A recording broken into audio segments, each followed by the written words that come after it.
All right, it is time to talk about Thor. We've gone through Iron Man, we've gone through the Incredible Hulk and Iron Man 2. Now we're here at Thor. We knew this day would come. This may be a hot take. This movie is at its best when it's on Asgard. I don't know if that's a hot take or not. I'm not sure if people really like the whole dramatic Shakespearean aspect of it, but I really enjoy it. I enjoy it a lot more than when we're on Earth. We're in New Mexico for some reason, where we're just looking at sand. And I know they were probably writing this movie and they're in the boardroom or whatever. They're like, hey, we need to, have it earthbound and ground it there so people watching will care. Nobody's gonna care about people on Asgard. But, with the execution, it didn't work for me. So it's literally the opposite. I don't care about what's going on Earth. I only care about what's going on Asgard because I'm watching a movie called Thor. I want to see more from Odin. I want to see more from Loki. I want to see the dynamic. I want to see that power struggle. I want to see Heimdall taking his job very seriously.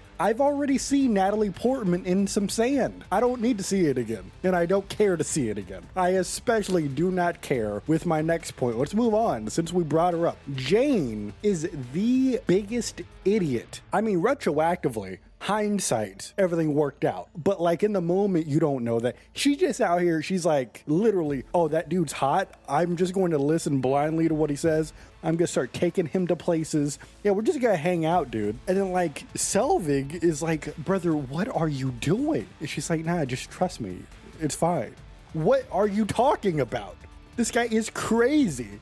So on top of the Earth stuff, just for the most part, just being boring. I think when they're interacting with S.H.I.E.L.D., I think that's the best part of the Earth stuff. But when they're just on their own talking, it's so boring because you got Jane, like I just said, being the biggest idiot. Selvig being the only reasonable person, but he's like literally in the background, so he doesn't have a major part in the story.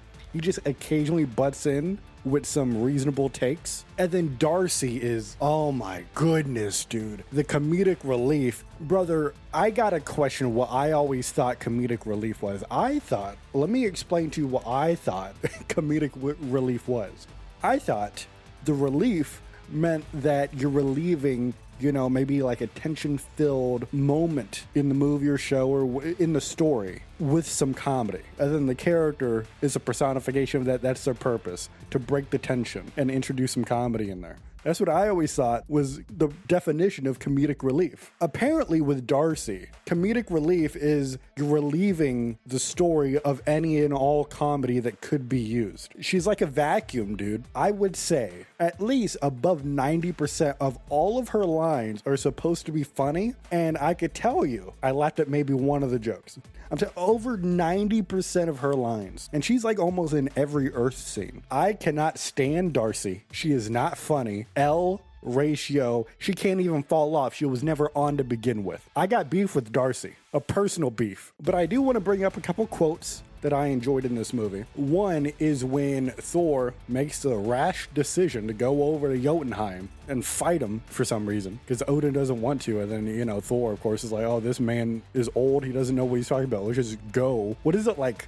5 deep and just threaten this whole other race of people. Let's cause a war real quick. So they're sitting there on the Bifrost, and for some reason, Thor's friends, which I know there's a term for them, doesn't really matter. They don't really matter to the story. I forget exactly at this moment as I'm speaking what they're called. Maybe the Fantastic Four or something. I'm not sure. For some reason, they don't really know how the Bifrost works, and they're just like, hey, can you just like leave it open for us then? And then Heimdall has to be like, no, if it's too powerful, if I leave it open, it will literally destroy Jotunheim. It will kill all of you. And then Thor is like, I have no plans to die today. And then Heimdall hits him with a none do. This dude's over 1,000 years old already. Dude's like, I'm not planning on dying today, so I'm good. Huh? Haven't you killed people? You think they were planning to die that day? Which I guess, of course, this is part of the story where Thor is supposed to be like this immature dude or whatever. But it's just weird in the story and the context of everything. Like I just said, he's over 1,000 years old. He was literally, before the invasion of the Frost Giants, trying to steal the casket.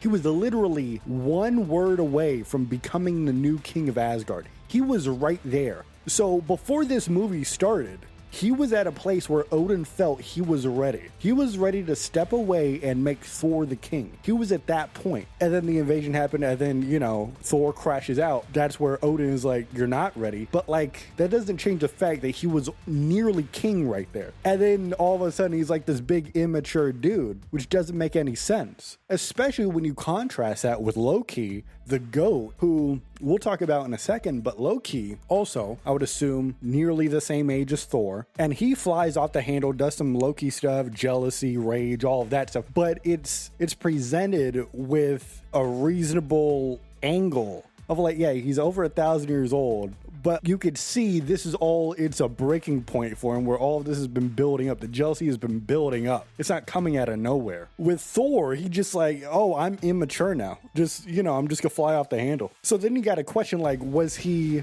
always this immature? And then Odin, for some reason, was just blinded to that fact and was going to make him king in spite of that? I don't understand, because in the rest of the movie, Odin seems pretty wise and level-headed. So I don't think he was just blinded to everything that Thor thought. I would have to believe before this movie, Odin really thought Thor was ready. So that was just another disconnect for me. Like, I don't get it. I don't understand Jane. I don't understand Thor for most of the movie. So then the only thing I'm really interested in is the Asgard stuff. That's the only stuff that really made sense to me. But man, Loki is the biggest gaslighter. You gotta respect this man. So this dude, you know, he finds out he's a frost giant and such, and he's looking at Odin, dead in his eye. And he's just like, oh, I was never gonna be king. I was never going to be on the same level as Thor. I couldn't have been. I'm a frost giant. Why did you take me? What? I'm just a pawn? You don't have a plan for me now. What? I'm just supposed to sit here like this fucking casket? I'm just some prop to you? And then Odin is like, oh, no. Instead of explaining myself, I'm gonna go to sleep now. I'm gonna go to sleep.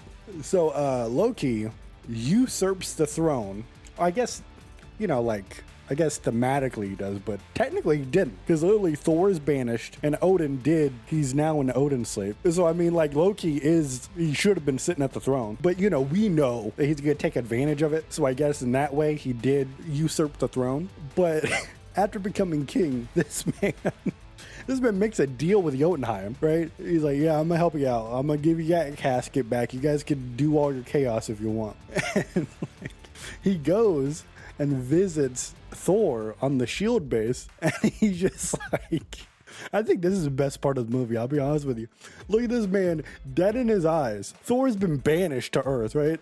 And Loki's just like, yo, father is dead. You kind of killed him, dude. You started to wage war against Jotunheim. Too much stress on the dude. That dude died because of what you did. And then also, Thor, isn't it crazy how you're not worthy to be king, like, at all? It's just so cruel that he left the hammer here knowing that you can never pick it up because, you know, your unworthy ass can't pick it up anymore. Isn't that crazy? And Thor's like, well, can I come home?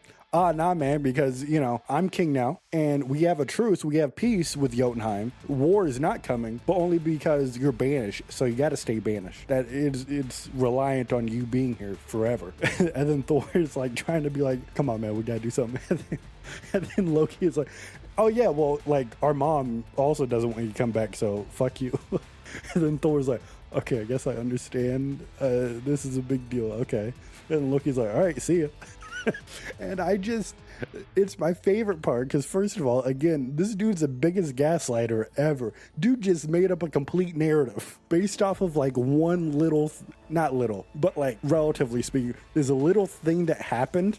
He twisted it so much. Like, Thor did this one thing. He's like, yeah, I'm gonna get like 1,000 storylines on how Thor is stupid out of this one thing he did. So not only do I like that, but it's even better that it's not just, you know, in the argument. It's not like Loki attacked Odin and then Odin fell into Odin's sleep because of that attack. Loki didn't intend for Odin to do that. Like, he didn't intend to take the throne or anything. All of this just fell in his lap because he found out why he was truly on Asgard. And then he just literally took the most advantage of it I've ever seen anybody take advantage of anything in my life. That's the best part to me. Like, he's creating this whole narrative just because something fell into his lap. You know what I mean? Like, it's so crazy. Like, he wasn't intending to do this. But when it did happen to him, he like did not let up on anything. He's like built for this.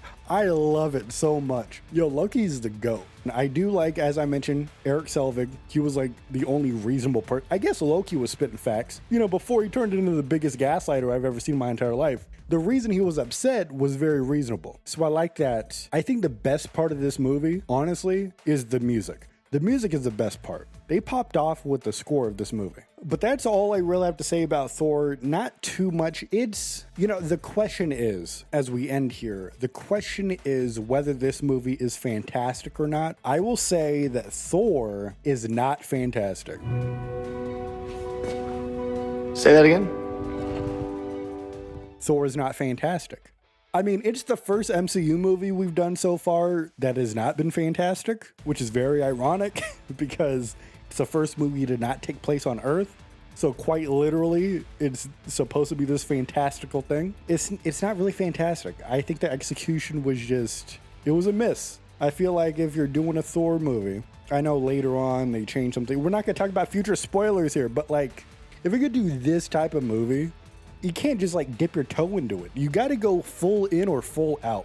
Either this dude is like, you start off the movie and he's already banished, and then you craft like some other narrative for the story of the movie on how he gets the hammer back and everything. You either ground it from Earth right from the start and have that be the movie, or it just takes place on Asgard and Jotunheim the entire time. I think the best approach would have fully committed into one of the two visions, because this like hybrid of like a Frankenstein story doesn't really work. Especially, again, when you chose the setting for Earth to be New Mexico. I mean, shout out New Mexico. But like, I mean, again, you look at it, of course, they're probably like, oh, you got this big old wildly fantastical realm of Asgard. All these big buildings and these colors and stuff. How do we make the Earth stuff wildly different? Oh, we put it in a boring place. I can understand that. But also, I'm looking at it from an audience perspective, then what are the Earth scenes then? They're just boring to watch. And then on top of that, when you're writing for the characters in those scenes isn't very fun, then you're just having overall boring scenes for the sake of contrast. I don't really get it. I don't get it. The execution just didn't land for me. It's not a bad movie. It's just not fantastic to me. It's not a movie I'm going out recommending to people. But what did you think of Thor? Let me know down in the comments. What are your favorite quotes? What are your favorite moments? What are your least favorite moments? Let me know. And while you're down there, can I ask you a personal question? Let's say that Captain America, Steve Rogers, traveled back in time to the events of the Thor movie. And let's say that he appeared while Thor was in the rain trying to lift Mjolnir. Comment down below what you think Captain America would do. Would he himself try to lift Mjolnir? Would he go over and hug Thor because he knows he can't lift it? Would he cover his head because he doesn't want to get wet from the rain? Let me know what you think. Now, don't tell me what you think you would do, because you're not Steve Rogers.